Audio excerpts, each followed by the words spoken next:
Shabbat Shalom a todos, em nome de Yeshua, o Mashiach, estamos mais uma vez de volta aqui, graças ao Eterno, com o estudo de 1 Samuel. 1 Samuel, dando continuidade, queremos pedir desculpa a todos, porque ficamos aí mais ou menos dois sábados, sem fazer os vídeos aqui para vocês via podcast. Bem, tivemos alguns problemas técnicos, mas agora está sendo resolvido, já resolveu, né?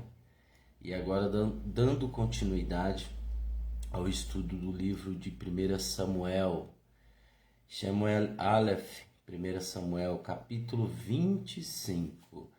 Como de costume, nós lemos 3 capítulos e no decorrer da leitura nós vamos esmiuçando, né? Que o Eterno possa abençoar todos vocês que estão adentrando a live, em nome de Yeshua Mashiach. Nós estamos usando a tradução de David Stan, né? Bíblia Judaica Completa. Que o Eterno abençoe Pedro Olivares, que o Eterno abençoe você. Usando a tradução Bíblia Judaica Completa, né? O Eterno colocou em nosso coração para que a gente viesse estudar sobre o livro da Brit Hadashah, por isso que você vai encontrar, que é o Novo Testamento, você vai encontrar nos vídeos mais antigos, você pode rolar lá no canal do YouTube, né? Nós temos também no Facebook, a Beit Net Zerifrai, Judaísmo Nazareno SP. Nós temos no Instagram, que é Judaísmo Nazareno SP. Nós temos no Twitter, que é Beit Netzer Office, tá? Você pode também nos acompanhar por lá.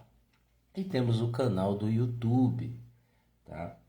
Então o Eterno colocou em nosso coração para que pudéssemos ler e explicar as Escrituras em todo o seu contexto, para que a gente viesse entender e compreender, porque existem muitas pessoas, infelizmente, elas se baseiam por meio de versículos.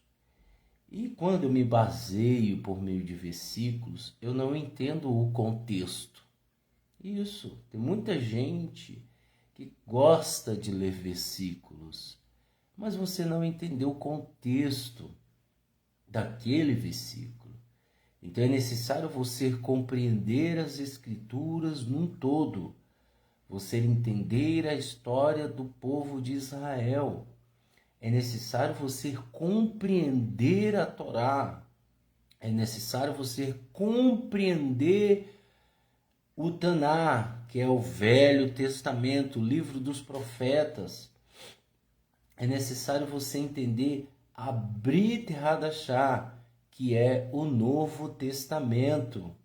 Se você não entender esses 3 e compreender o real sentido do que o nosso povo estava se expressando, você vai ser mais um que vai ser enganado por aqueles que usurpam e que barganham em prol da palavra do Eterno.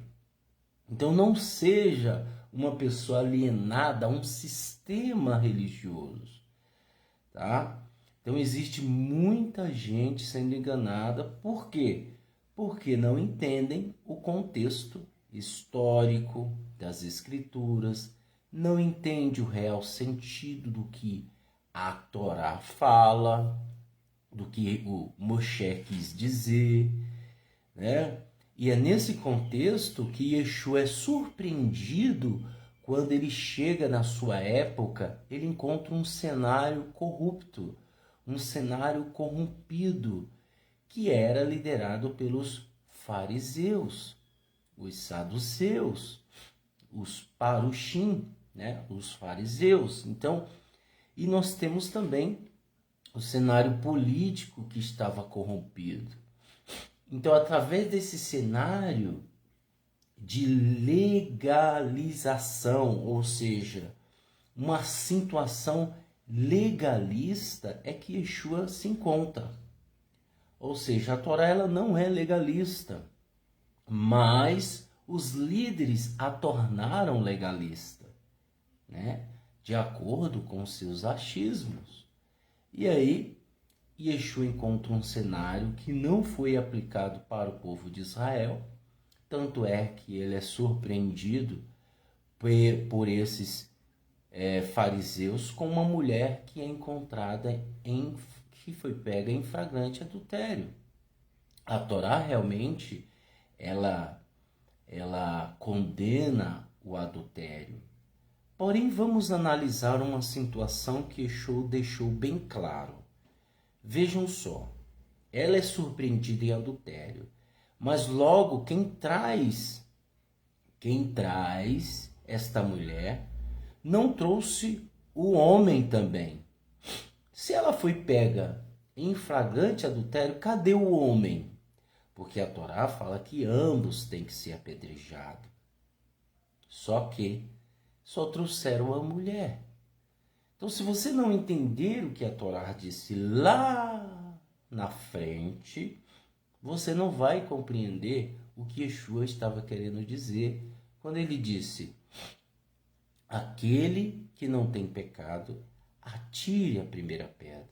Ele não está indo contra a Torá, ele está indo contra aqueles que estavam cometendo erros, pecados, barganhando com a palavra do Eterno, colocando um fardo pesado num povo, sendo que eles mesmos não eram capazes, né, de condenar ninguém, porque eles estavam errantes, eles eram falhos, pecadores, e isso porque eles mesmos queriam ser assim. Então, o cenário que Yeshua encontra não é o cenário que a Torá estava dada quando deu para Moshe. O cenário que o povo de Israel se encontra é totalmente corrompido. E o cenário que a Torá foi dada aqui para Moshe é um outro cenário. Então as pessoas não conseguem diferenciar isso. E Yeshua foi misericordioso e disse: quem não tiver pecado, atire a primeira pedra. E todos foram condenados pela sua consciência. Uma outra coisa também, antes de lermos aqui o capítulo 25, 26 e 27 de 1 Samuel, é que a nossa consciência, ela serve para nos acusar. Quando somos... isso é um detalhe bastante interessante.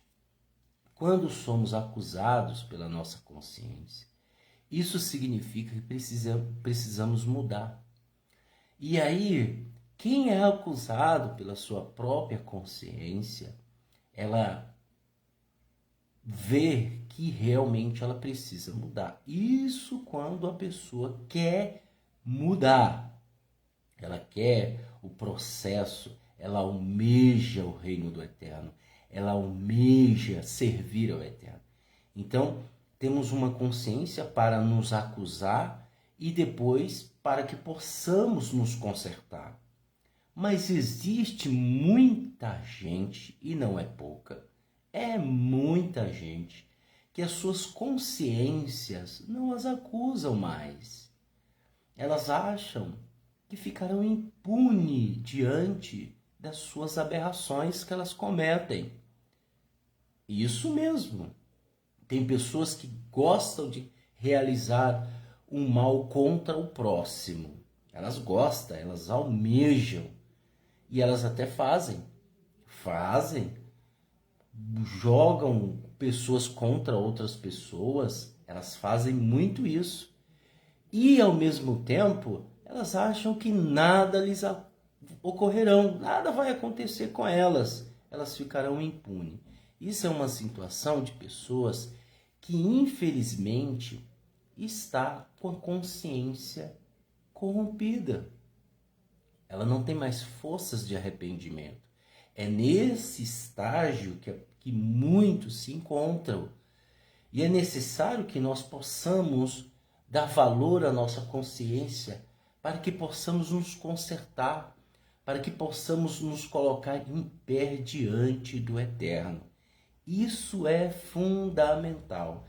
Se não tivermos uma consciência que nos acuse e que amanhã venhamos nos colocar em conserto, você está totalmente entregue ao mal, né? Você está totalmente entregue ao mal. Shabbat Shalom, Renato Barros, que o Eterno abençoe, em nome de Yeshua, o Mashiach. Então, existe muitas pessoas que estão com a consciência cauterizada. É isso mesmo, elas têm uma consciência, mas a consciência delas não lhes serve. Em que sentido? Quando essas pessoas cometem algo contra alguém, cometem erros, falhas, pecados, iniquidades, e elas não se consertam, tá? E é por isso que nós devemos dar valor à nossa consciência quando ela pesa. Tem aquele ditado que diz: a minha consciência está pesada, né? Tem gente que não consegue dormir porque a consciência dela está pesada. Agora, se a consciência dela está pesada e ela identificou isso, ela tem que se consertar, coisa que as pessoas não querem. A maioria deixam passar, cria uma sensação de impunidade, achando que não lhe sobrevirá a resposta do alto, que é, né, o juízo, achando que não virá, né? Por isso que você vê, né? Conheço pessoas que queriam exigir dos outros uma santidade. Hoje, elas nem estão nem aí, nem para o Shabat. Hoje, essas pessoas não estão nem aí para nada, né? Eu conheço pessoas que, eu vou repetir, conheço pessoas que queriam exigir dos outros uma santidade. E hoje elas passeiam para a praia, hoje elas não estão nem aí pro Shabat, estão nem aí.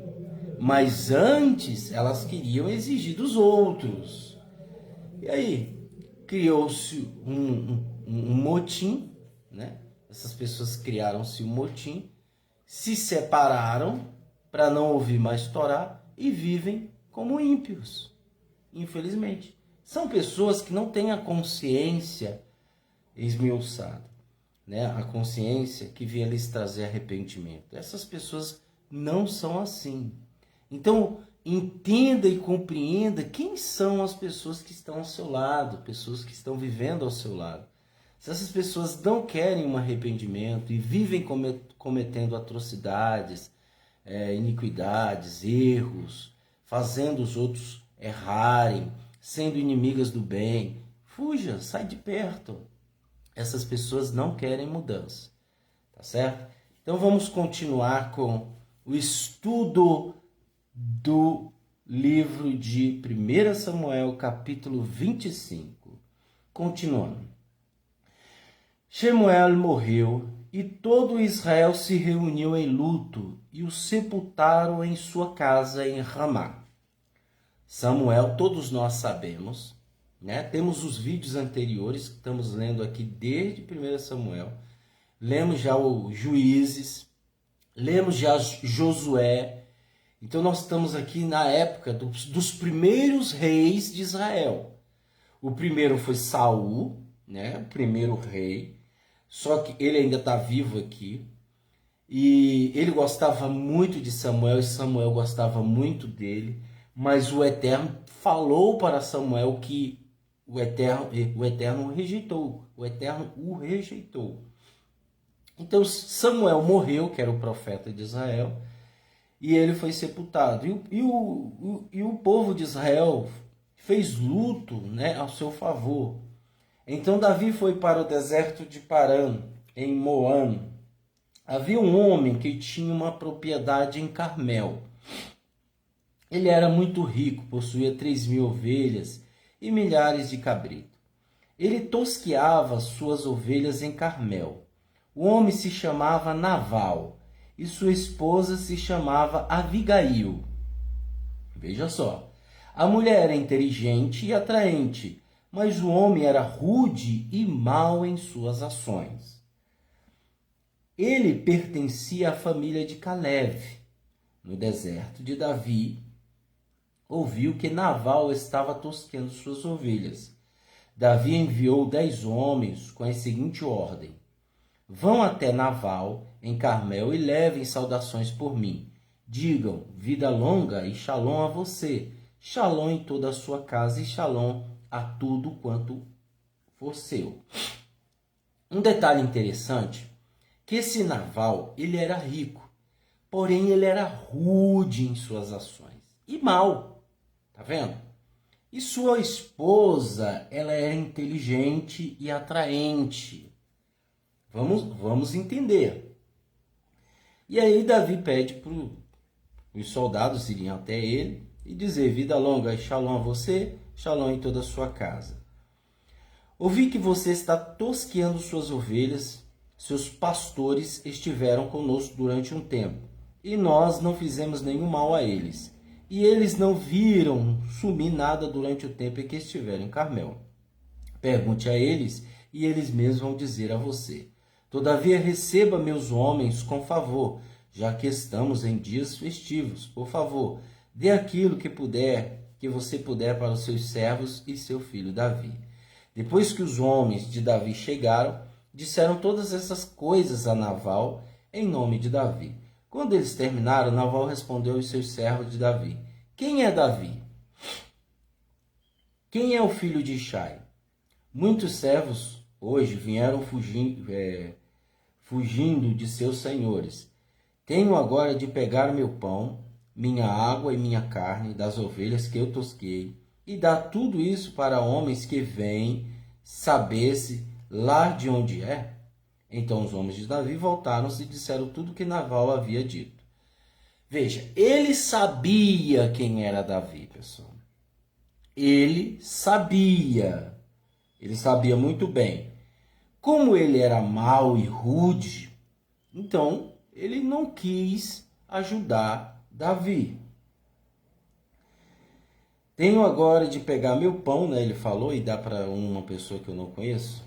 Davi disse aos seus homens: preparem suas espadas, todos vocês, cada um deles, bem como Davi preparou sua espada. Então foram após Davi cerca de 400 homens, enquanto 200 ficaram cuidando dos equipamentos. No entanto, um dos homens de Nabal avisou Abigail, sua esposa. Davi enviou mensageiros do deserto até nosso amo, saudando, e ele o insultou. Ainda que os homens tenham sido bons para nós, eles não nos causaram nenhum mal, e nada sumiu durante todo o tempo que passamos com eles no campo. Isso os pastores de Nabal falando. Shalom, Nilda Araújo. Vejam só, os soldados de Davi, há um tempo atrás, ficaram com os pastores de Nabal. E eles se harmonizaram entre eles, criaram um vínculo, e nada foi roubado de Nabal. Porque, lembrando, ele era um homem rico, tinha muitas ovelhas, só que ele era mau e rude. E, pelo contrário, há um tempo atrás, os soldados de Davi foram bem sensatos com ele. E agora Davi está precisando e ele diz: quem foi Davi? Quem é Davi? Insultou Davi. Davi, então tá bom. Então tá bom, meu querido. Pegou 400 homens com espadas e foram até ele lá. Né? Aí, continuando. No entanto, um dos homens de Nabal avisou Abigail, sua esposa. Davi enviou o mensageiro do deserto até nosso amo, saudando, e ele o insultou. Ainda que os homens tenham sido bons para nós, eles não nos causaram nenhum mal, e nada sumiu durante todo o tempo que passamos com ele no campo.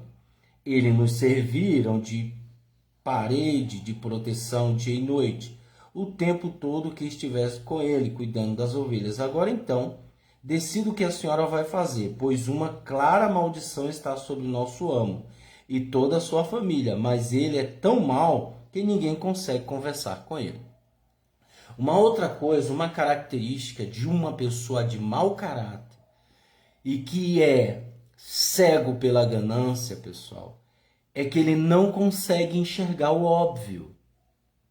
Ele está movido de inveja, movido de raiva, é insensato, é arrogante. Então, essa é uma característica de uma pessoa que está assim, ninguém consegue conversar com essa pessoa, trazer para ela para o mundo da razão e do óbvio. Só que ela não quer saber da razão e do óbvio. Ela prefere ficar com a sua ignorância e sua arrogância. Então, meu amigo, vai pagar o preço. Vai pagar o preço, ok? Abigail não perdeu tempo, tomou 200 pães, 2 vasilhas de vinho, 5 ovelhas preparadas, 6 medidas de grão torrado. Abigail, lembrando, era a esposa dele, de Naval. 100 bolos de uvas passas e 200 bolos de figo. Com isso, carregou os jumentos e disse aos seus servos. Uma outra coisa, gente. Eu já vi pessoas dizendo assim, eu não como panetone, porque o panetone é oferecido a um Deus. Veja, porque ela viu lá numa passagem que está em Oséias, que se oferecia bolos de passas, pães de passas a um Deus. Aí todo mundo hoje generaliza, achando que o panetone é oferecido para um Deus. Pessoal, aqui a mulher de Naval prepara bolos de passas, né, para Davi. Davi comeu bolo de passas. Isso não tem nada a ver. Agora, seria sensato você não comer o panetone no dia 25 de Natal, por questões de consciência, não porque os deuses ou qualquer mal vai te atingir. Mas depois que passou o Natal e vai ficar mais barato, você come o panetone, não tem problema nenhum, gente. Pelo amor, não generalize aquilo que não é. Pelo amor do eterno, não faça isso.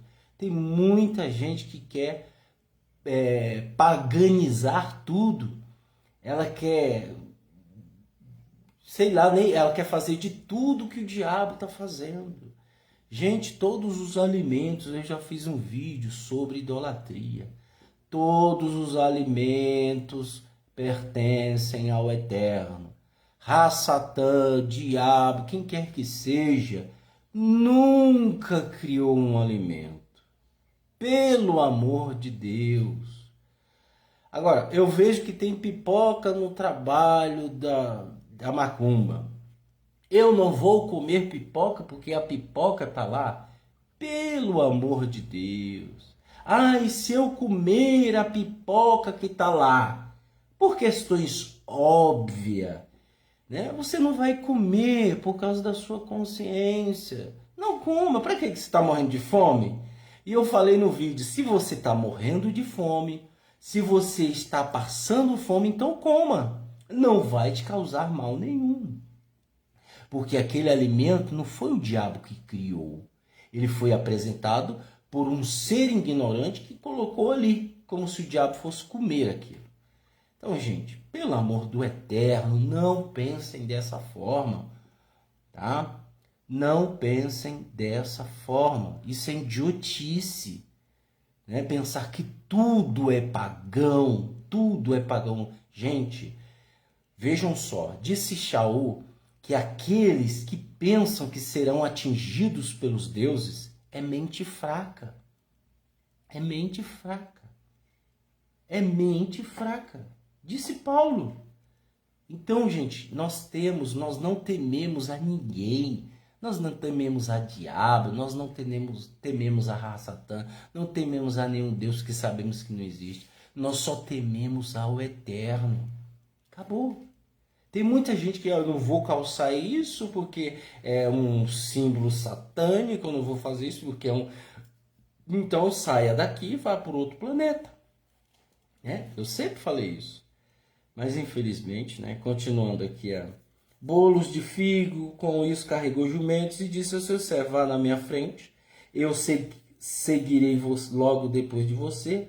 Ela, porém, não contou nada a Naval, seu marido, enquanto Abigail, montada em seu jumento, passava escondida pela montanha. Davi e seus soldados desciam em sua direção. Então ela os encontrou. Davi tinha dito: foi um desperdício ter guardado todo o bem daquele homem no deserto, a fim de que nada viesse a se perder. Ele me pagou o bem com o mal no deserto. Então ele jurou que Deus faça o mesmo e muito mais a todos os inimigos de Davi, caso eu deixe vivo um do sexo masculino sequer, ou qualquer coisa que pertença a Naval. Quando Abigail viu Davi, apressou-se em descer do jumento, ajoelhou-se em frente de Davi e curvou-se até o chão. Tendo caído em seus pés, ela disse: tudo isso é culpa minha, meu senhor. Tudo minha culpa. Por favor, deixa que tua serva fale em teu ouvido, e ouve o que tua serva tem para dizer. Por favor, meu senhor, não deveria dar nenhuma atenção a este servo maligno, chamado Naval, pois ele é justamente como o significado de seu nome. Naval significa insensato, e sua insensatez tem estado com ele. Quanto a mim, tua serva, não vi os homens que enviaste. Todavia, meu senhor, como vive Adonai e como vive meu senhor, como Adonai te impediu de derramar sangue para te vingares com as próprias mãos, que todos os teus inimigos e qualquer um que busca teu mal seja castigado como tão insensato Naval. Enquanto isso, deixa que estes presentes, os quais tua serva trouxe ao meu senhor, sejam dados aos homens que estão a serviço de meu senhor. E por favor, perdoa a ofensa que teu servo causou a ti, pois Adonai certamente estabelecerá o reinado de meu senhor, pois meu senhor luta pelos interesses de Adonai, e não é possível encontrar nada de mal ao longo de toda a tua vida. Ainda que alguém tenha em tua procura atrás de tua vida será protegida por Adonai, teu Elohim. Entretanto, a vida dos teus inimigos ele atirará para longe como se fosse atirada a um estilingue. Vejam só, olha a sabedoria desta mulher, né? Assim, quando Adonai tiver feito tudo de bom para o meu Senhor e tudo quanto ele tem dito sobre meu Senhor e te fizer reinar sobre Israel, o que aconteceu aqui não será obstáculo para o meu Senhor, nem será causa de remorso para o meu Senhor, nem terá o meu Senhor derramado sangue sem necessidade, nem terá o meu Senhor feito vingança com as próprias mãos. Finalmente, quando Adonai tiver realizado todo bem com meu Senhor, então lembrarás de tua serva.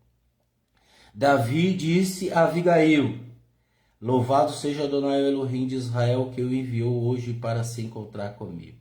E abençoado seja a prudência que você teve em vir encontrar-me comigo hoje. E abençoada seja você, pois me livrou de derramar sangue e fazer vingança com as minhas mãos. Pois juro por Adonai, do Elohim vivo de Israel, a qual me impediu de acabar com todos vocês, que se você não tivesse vindo se encontrar comigo, nem mesmo o homem teria sobrevivido até amanhã, por causa de Naval. Então Davi recebeu o que Abigail havia trazido para ele e lhe disse: vá em paz para a sua casa. Eu ouvi o que você disse e atendi o seu pedido. A mulher do insensato, do maldoso e sem caráter, por isso que o nome dele é Naval, salvou ele, gente. Olha só. É brincadeira? Davi estava prestes a acabar com ele. Por quê? Porque há um tempo atrás, Davi guardava as ovelhas de Naval, os homens de Davi guardavam as ovelhas de Naval e nada lhe foi roubado. É brincadeira? Aí hoje, Davi, precisando, pediu um favor. Ele disse: quem é Davi? Olha, por isso que eu falo, aquela pessoa ingrata sempre se lasca. O ingrato sempre vai se lascar. Dure 1, 2, 3, um mês, 2 anos, 1 ano, 3 anos, 5 anos e etc. Mas ele vai se lascar. Ah, você está desejando isso? Não, é a vida. Eu, se eu for ingrato, também vou me lascar. A vida, ela existe uma lei perpétua que predomina em nossas vidas, que é a lei da semeadura e colheita. Você planta, você vai colher, querido. Não adianta correr. Se você plantar o bem durante toda a sua vida, você vai colher o bem, os frutos do bem. Agora colhe o mal, ou plante o mal, você vai colher desgraça. Foi o que aconteceu. Mas por causa da sabedoria da mulher, ele se livrou. Mas não vai ficar por aí, não. Você vai ver. Continuando.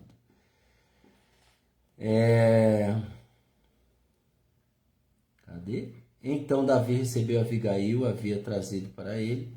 Vai em paz, né? Abigail veio a Nabal. Ele estava em casa fazendo um banquete. Ele ia morrer com a boca cheia.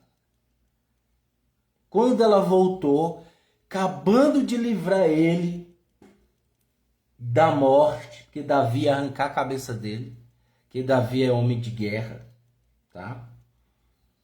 E aí, arrancar a cabeça dele, os soldados iam fazer da vida dele pedaços, que os soldados de Davi, tá escrito, que o rosto deles na guerra eram rostos de leões. E as espadas, alguma da espada da mão do soldado de Davi, dos guerreiros, ficou cravada na mão dele.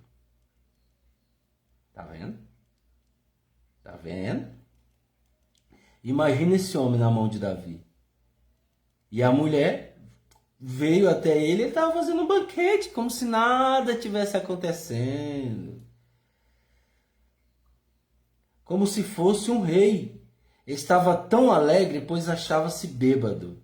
Então ela não lhe disse nada até que havia... não lhe disse nada até a manhã seguinte. Pela manhã, quando ele estava sóbrio e sua esposa lhe disse o que havia acontecido, ele sofreu um derrame. Ele sofreu um derrame. Já tinha um AVC naquela época, tá? Já tinha o AVC naquela época. Quando Davi, ele acordou bêbado, né? Ele foi dormir bêbado e ela falou, olha, vou falar, ela era prudente, mulher sábia. Vou falar no outro dia, porque ele vai estar sóbrio. Ele sofreu um derrame e ficou paralisado como uma pedra. Eita, bexiga. Tá vendo, gente? O resultado de pessoas que não precisou Davi nem cortar a cabeça dele, né? Ficou paralisado que nem uma pedra. Olha só. Meu amigo, a vida é assim. Após 10 dias, Adonai fez que Nabal sofresse um abalo e morresse. Shalom, Roberto Nascimento, que o Eterno abençoe. Primeiro a mulher dá a notícia. Vocês estão me ouvindo, né, pessoal? Primeiro a mulher traz a notícia. Ele sofreu um derrame e ficou paralisado como uma pedra. Após 10 dias, Adonai fez que Nabal sofresse um abalo e morresse. Quando Davi ouviu que Nabal havia morrido, ele disse, bendito seja Adonai que tomou meu lugar no caso do insulto de Nabal, evitando que eu fizesse algo ruim. Em vez disso, fez o que era mal de Nabal retornasse à sua cabeça. Então Davi enviou uma mensagem dizendo que desejava fazer de Abigail sua esposa. Quando os servos de Davi encontraram Abigail em Carmel, eles lhe disseram, Davi nos enviou a você, a fim de que levemos até ele para ser sua esposa. Ela se levantou, prostou-se com o rosto em terra e disse, sua serva está aqui para obedecer a vocês, para lavar os pés dos servos do meu senhor. Abigail então apressou-se, dispondo-se, preparou um jumento com 5 de suas servas que o seguiram. Então ela seguiu a mensagem de Davi e tornou-se sua esposa. Morreu, ficou viúva e casou-se com Davi. Olha só. Saul, porém, tinha dado a Milca, sua filha, a esposa de Davi, em Palit, o filho de Lavish, que veio a Gali. O povo de Sif foi até Saul em Gilgal e disse: Davi está escondido na montanha de Haquihalá, defronte de Ershmon. Então Saul preparou-se e foi para o deserto de Zif, com 3.000 soldados escolhidos de Israel. À procura por Davi no deserto de Zif, Saul acampou na montanha de Haquilá, defronte de Ershmon, perto da estrada. Davi estava no deserto e viu que Saul estava vindo pelo deserto atrás dele. Então enviou espias e se certificou de que era realmente Saul que estava vindo. Davi preparou-se e foi onde Saul tinha acampado. Ele viu onde Saul e Aviné, o filho de Ner, comandante dos exércitos, estavam dormindo. Saul estava deitado dentro da barricada que a tropa fazia em volta dele. Davi perguntou a Ahimelec, o Iti, e o Avishai, filho de Tsivai, irmão de Joabe: quem irá comigo ao acampamento de Saul? Avishai respondeu: eu irei com você. De noite, Davi e Avishai foram até onde estavam os soldados. Saul estava deitado ali, dormindo no meio da barricada. Sua lança estava fincada na terra, próximo à sua cabeça. Aviné e as tropas dormiam à volta de Saul. Avishai disse a Davi: Deus está entregando a você seu inimigo hoje. Então agora, por favor, deixe-me encravá-lo no chão com apenas um golpe de lança. Eu não precisarei de um segundo do golpe. Entretanto, Davi respondeu: não destrua. Ninguém pode levantar a mão contra o ungido de Adonai sem que ele se torne culpado. Ele era ungido. Eu já falei para vocês quem são os ungidos da Bíblia. É o sumo sacerdote, o rei. Acabou. Não tem mais ninguém. Só quem é ungido: sumo sacerdote e rei. E Moisés, quando foi ungido também, porque ele era também um sacerdote, apesar de ser líder. Mas é só esses que são ungidos. Então essa história inventada pelo cristianismo: não toqueis no ungido do Senhor. Isso é mentira, gente. Ninguém é ungido do Senhor. Só sumo sacerdote e rei. Nós não temos rei em igrejas. Essas pessoas que se auto-intitulam apóstolo. Gente, isso é uma aberração da natureza. Isso não existe. Eu sou pastor, então eu sou ungido do Senhor. É mentira. Nunca foi ungido do Senhor. Então, Davi disse: olha, se a gente estender a mão contra o ungido do Senhor, não pode, a não ser que ele se torne culpado. É verdade. E continuou: como vive Adonai, e Adonai que o golpeará ao chegar o dia de sua morte. Ou ele cairá em batalha e será varrido da história. Adonai proíbe que eu levante minha mão contra o ungido de Adonai. Contra o ungido de Adonai. Agora, porém, tomaremos sua lança de perto de sua cabeça e a cabaça de água, e vamos sair daqui. Então Davi pegou a lança e a cabaça de água de perto da cabeça de Saul e se retirou. Ninguém viu ou soube algo sobre isso, e ninguém acordou, pois estavam todos dormindo um pesado e profundo sono, no qual Adonai fez eles caíssem. Olha só. Davi passou para o outro lado e escalou até o topo da montanha, da colina, deixando um espaço considerado entre eles. Então gritou pelas tropas e por Aviné, o filho de Ner: Aviné, você não me vai responder? Aviné respondeu: quem é você que grita para o rei? Davi disse a Aviné: você não é um valente. Quem em Israel se compara a você? Porque não se manteve em vigília pelo seu senhor e rei, Alguém foi aí para matar o rei, seu senhor. Não é bom isso que você fez. Como vive Adonai, você merece morrer, pois não tomou conta de seu senhor, o ungido de Adonai. E agora veja lá onde está a lança do rei e a cabaça de água que estava próximo à sua cabeça. Shaul reconheceu a voz de Davi e disse: Esta é a sua voz, meu filho Davi. Davi respondeu: Esta é minha voz, meu senhor e rei. E continuou: Por que meu senhor está perseguindo teu servo? O que foi que eu fiz? Que mal tenho eu planejado? Por favor, agora que o senhor rei, ouça o que teu servo diz. Se é Adonai quem tem jogado o Senhor contra mim, que ele receba uma oferta. Mas se são homens, então eu amaldiçoo perante Adonai, pois como as coisas estão no momento, eles me afastaram, de maneira que não tenho mais parte na herança de Adonai. Eles disseram: vá sirva outros deuses. Agora não permitas que meu sangue caia no chão, fora da presença de Adonai, pois o rei de Israel saiu em busca de uma pulga, como se estivesse em caça a um perdiz nas montanhas.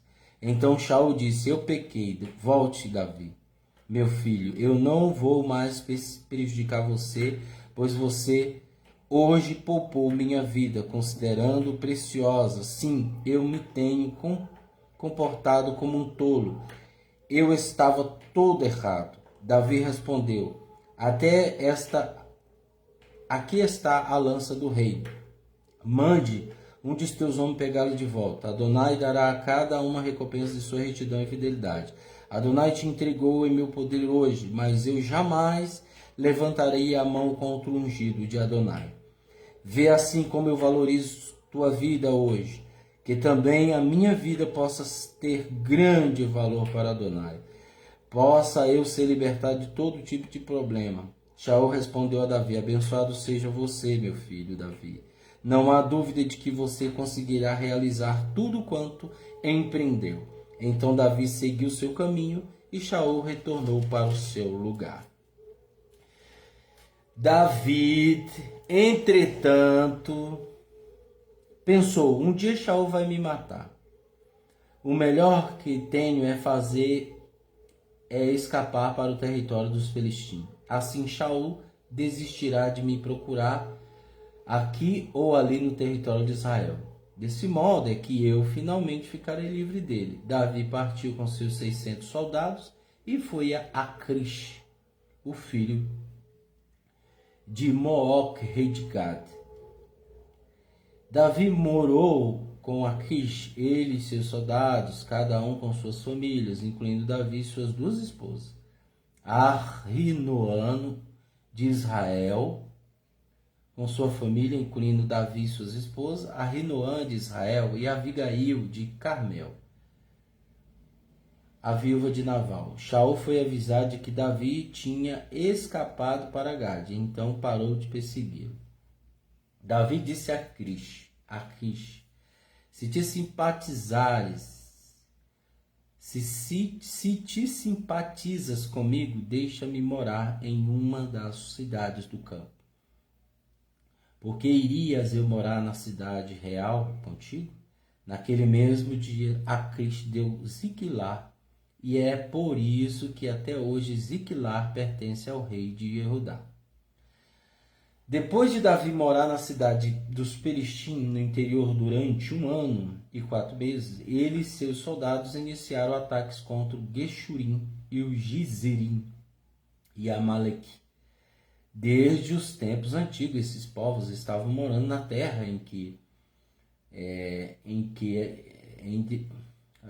Desde os tempos antigos, esses povos estavam morando em terra na direção de Shur, que ficava a caminho para o Egito.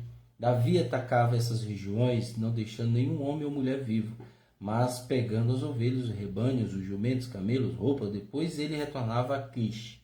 Quando Aquish perguntava: a quem você atacou hoje? Davi respondia: a Negev de Yehudá, ou ao Negev de Yerahameleim, ou ao Negev de Quenim. A razão pela qual Davi não poupava nenhum homem ou mulher para trazer até Gade era que ele pensava: não, nós não queremos que nos delatem, dizendo Davi fez isso ou Davi fez aquilo. Era assim que Davi vivia durante o tempo que morou no campo, na região dos Pelistim, e Acris acreditava nele. Ele disse: Davi fez que seu povo Israel o odiasse amargamente. Ele será meu servo para sempre. Amém, pessoal? Então, nós lemos aí o capítulo 25, capítulo 26 e capítulo 27. Sábado que vem, em nome de Yeshua, nós vamos ler o capítulo 28, 29 e 30, aonde fala da feiticeira de Edom, que invocou Samuel dos mortos. Isso mesmo, mas você vai dizer, era o diabo, como o cristianismo fala, era o diabo se materializou dizendo que era... Não era o diabo.